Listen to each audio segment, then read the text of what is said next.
La femme de ménage découvrit accidentellement que, dès que la jeune fille était arrivée à la porte, ses vêtements avaient été déchirés. Déconcertée, la jeune fille ne savait que faire. La femme de ménage lui proposa alors de recoudre son vêtement et sortit immédiatement une aiguille et du fil. Avec habileté, elle broda un motif de trèfle porte-bonheur. Ce que la femme de ménage ignorait, c'était que cette jeune fille était la fille du président. Touchée par la gentillesse de la femme de ménage, la jeune fille décida de la présenter à son père. Lorsque la femme de ménage vit le président, elle éprouva un étrange sentiment de familiarité. En réalité, 1 an plus tôt, le président s'était rendu au bureau des affaires civiles en cachant son identité afin de ne pas inquiéter sa fille. C'est là qu'il avait aperçu une femme qui, pour pouvoir s'installer en ville, avait payé quelqu'un pour obtenir un certificat de mariage. Cependant, l'homme qu'elle avait engagé revint sur sa parole et exigea 50 000 € au lieu des 10 000 € convenus. Sans hésitation, le président proposa d'épouser la femme à sa place. Ainsi, ils obtinrent rapidement leur certificat de mariage. Mais le président dut partir précipitamment à l'étranger. Pour prouver sa sincérité, il offrit sa montre à la femme avant de s'en aller. Ce jour-là, la femme reçut un message du président l'invitant à le rencontrer. Cependant, avant qu'elle ne puisse répondre, elle fut renversée par une voiture. Ne recevant pas de réponse, le président crut qu'elle ne voulait plus de lui et s'éloigna. 1 an plus tard, la femme s'était rétablie, mais elle avait oublié le visage de son mari. Pendant cette période, elle logeait chez sa sœur et avait trouvé un emploi de femme de ménage, sans savoir qu'elle travaillait en réalité dans l'entreprise de son mari. La jeune fille demanda à son père d'organiser une rencontre avec sa belle-mère. Le président appela alors sa femme. Mais au même moment,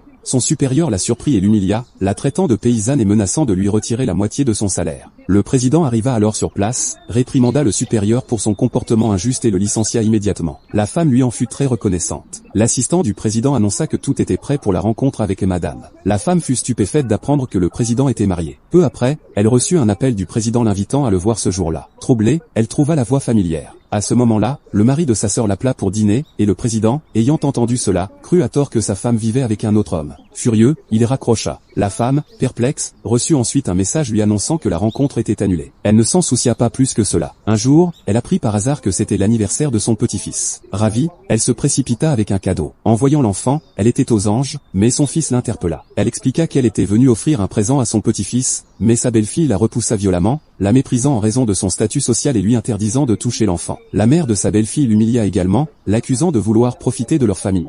La femme, impuissante, expliqua qu'elle voulait simplement offrir un cadeau, mais on l'accusa d'avoir apporté un faux présent, voire un objet volé. Brisée, elle s'apprêta à partir, mais la famille de sa belle-fille, voulant l'empêcher de revenir, l'accusa de vol et exigea qu'on la fouille. Indignée, elle refusa, mais sa belle-fille lui arracha son sac et en fit tomber la montre du président. L'accusant d'avoir volé cette montre précieuse, la femme se défendit en affirmant qu'il s'agissait d'un cadeau de son mari. L'assistant du président reconnut immédiatement la montre et en informa ce dernier. Le président se précipita alors sur place. Pendant ce temps, la belle-fille continuait à humilier la femme et voulait même lui enlever ses vêtements. Désespérée et incapable de se défendre, elle était sur le point de céder. C'est alors que le président fit son entrée.